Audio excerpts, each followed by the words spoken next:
हाय दोस्तों, आज फिर से मैं रोशन कुमार सिंह आप लोगों के साथ जुड़ा हूँ। जैसे मैंने आपको कम्युनिकेशन स्किल्स के पार्ट 1 में आपको बताया था कि कस्टमर से आपको बात कैसे करना है, हाउ टू स्टार्ट, और कैसे हम उन्हें अपने बात की ओर कन्विंस कर सकते हैं।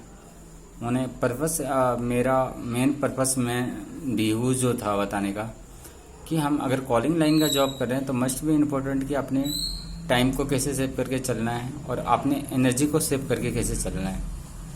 हम ज़्यादा टाइम वेस्ट ना करते हुए क्वालिटी का कस्टमर उठाएं और अपनी सेल्स जनरेट करें और ज़्यादा से ज़्यादा अपनी सैलरी इंक्रीज करें। जितना ज़्यादा सेल्स होगा उतनी अच्छी सैलरी होगी। सेल्स का सबसे अच्छा रूल है, आपको पता है, जैसे कि आपको बताने की ज़रूरत नहीं।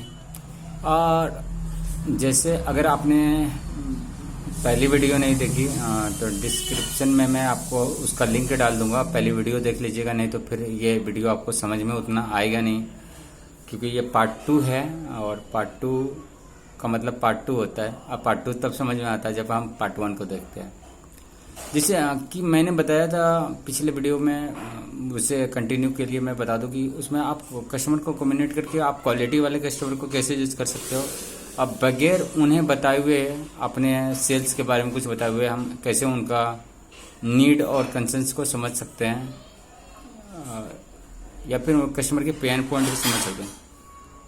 सेल्स जनरेट करने का 3 पॉइंट है, मैं उसे डिटेल में बताऊंगा। पहला होता है ट्रस्ट, दूसरा होता है नीड या पेन पॉइंट समझो, दूसरा है कि जो भी आप प्रोडक्ट्स सेल कर रहे हो, जो भी चीज़ आप सेल कर रहे हो, उनके पेन पॉइंट या उनके नीड में आपको सेट करना है। आप सेट कैसे करना है, आप सेल्समैन हो, आपको पता है।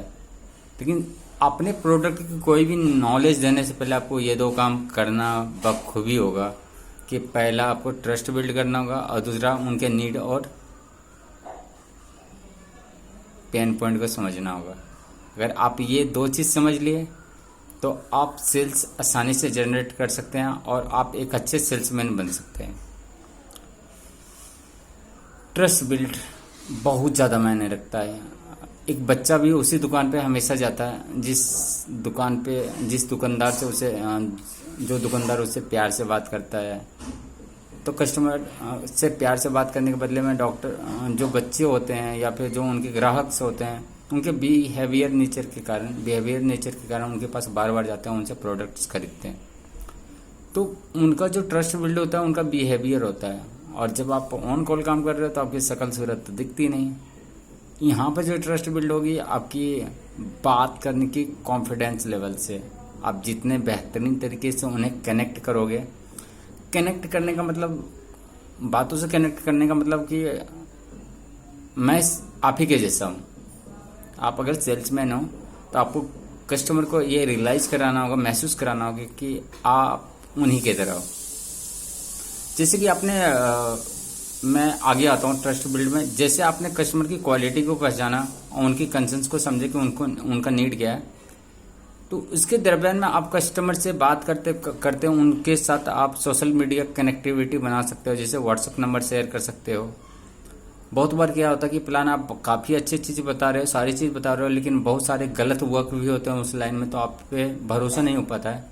तो जैसे आप सोशल मीडिया, व्हाट्सएप, फेसबुक या किसी के जरिए आप उन्हें वो जानकारी देते हो स्क्रीनशॉट लेके गूगल पे, तो एक ट्रस्ट बिल्ड वहाँ से भी होता है। मेन चीज़ है कि आप 2 पॉइंट को ध्यान रखें, एक ट्रस्ट बिल्ड करना और दूसरा उनके नीड या फिर उनका पेन पॉइंट को समझे, उनकी प्रॉब्लम क्या है। अगर ये 2 चीज़ को समझ गए तो आप सेल्स 110% जनरेट कर सकते हैं। और ट्रस्ट बिल्ड करने के लिए मैं 2-3 पॉइंट बता सकता हूँ। सबसे तो पहले चीज़ आपको रियलाइज करना होगा कि आप बिल्कुल उन्हीं की तरह हैं जैसा कि वो हैं। और दूसरा पॉइंट है ये कि आप जो प्रोडक्ट्स दोगे उनकी प्रॉब्लम सॉर्ट आउट हो जाएगी। ये आपको बातों से ट्रस्ट दिलाना होगा। कस्टमर तो सामने है नहीं कि आप डेमो दे सकते हो। डेमो के लिए मैंने बताया, जैसे आप सोशल मीडिया से कनेक्टिविटी बना लेते हो तो आप उन्हें डेमो के तौर पे भेज सकते हो। फिर भी वो प्रैक्टिकल नहीं होगा, डेमो थ्योरी होगी, वो देख सकते हैं, पढ़ सकते हैं, जज कर सकते हैं। तो ये 2 चीज़ का बड़ा इम्पोर्टेंट है। पहला ट्रस्ट बिल्ड करना, दूसरा उनके नीड को समझो या फिर उनके पेन पॉइंट को समझो, उनका दर्द किस रीजन से वो दुखी है, क्या प्रॉब्लम है उस प्रोडक्ट में जो वो यूज कर रहे हैं। तीसरा जो मैंने बताया, तीसरा पॉइंट ये आता है कि आप अपने प्रोडक्ट उन्हें इस तरह से एक्सप्लेन करो ताकि उन्हें लगे कि उनकी नीड वो चीज़ है, नहीं तो फिर उनके पास जो पेन पॉइंट है, जो दर्द है, उसका निवारक है, दवा है वो जो आप दे रहे हो उनको। अगर ये आप बखूबी करते तो मैं कह सकता हूँ कि आप कॉलिंग लाइन का जॉब इंजॉय करोगे, बहुत दिल से इंजॉय करोगे और सबसे अच्छा वर्क है। सच में अगर आप सही प्लेटफॉर्म पकड़ लेते हैं, सही तरीके से करने सीख जाते हैं, तो इससे कोई बेटर जॉब नहीं है। लेकिन ज़्यादातर है ना कि हम तरीके से नहीं कर पाए, तो कुछ लोग बदनाम कर रखे हैं टेलीकॉम लाइन को। नीड मतलब ये कि टाइम पास की तरह लोग इसे यूज आते हैं। स्टार्टिंग लोग में ज़्यादातर फ्रेशर लोग स्टार्ट करते हैं, इसे सीरियसली नहीं लेते तो सेल्स जनरेट नहीं होते, सेल्स जनरेट नहीं होते तो उनकी सैलरी अच्छी नहीं बन पाती, और सैलरी नहीं अच्छी बन पाती है। लर्नर होना बहुत ज़रूरी है। अगर आप लर्नर होकर इस काम को स्टार्ट करते हो तो सच में सब इस टॉकिंग स्किल्स तो अच्छी होगी, इसके साथ साथ आपका जजमेंट करने का पावर भी काफ़ी अच्छा हो जाएगा। आप काफ़ी चीज़ है कि बातों से जज करने की जो कैपेसिटी आपकी हो जाएगी। नॉर्मल लोग जो काम कर रहे हैं उनसे आप बेहतर होगे। बातों के कुछ लोग बॉडी लैंग्वेज देख के समझते हैं, करते हैं, लेकिन जब आप टॉकिंग स्किल की बात कर रहा हूँ, आप कॉलिंग का जॉब करते हो, तो आप बात से जज कर लोगे बंदा क्या सोच रहा है, क्या कर रहा है, उसके माइंड में क्या चल रहा है। एक अजीब तरीका का स्किल डेवलप हो जाता है आपके अंदर। और इसका अगला पार्ट भी मैं लेके आऊँगा। इस वीडियो लंबा हो जाएगा, और पता है लंबा वीडियो आप ज़्यादा देखोगे नहीं आप लोग, तो इसे शॉर्ट फॉर्म करके अभी मैं आप लोगों के सामने लाया हूँ।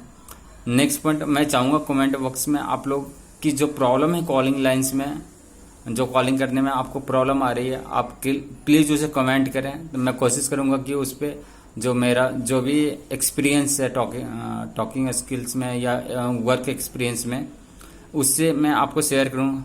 हो सकता है कि उससे आप लोगों को सिखाने के साथ साथ मैं भी कुछ सीख सकूँगा दोबारा। तो आप आज के लिए इतना ही। नमस्कार, शुभ रात्रि, और प्लीज़ इस चैनल को ज़्यादा से ज़्यादा सब्सक्राइब करें और शेयर करें। जय हिंद।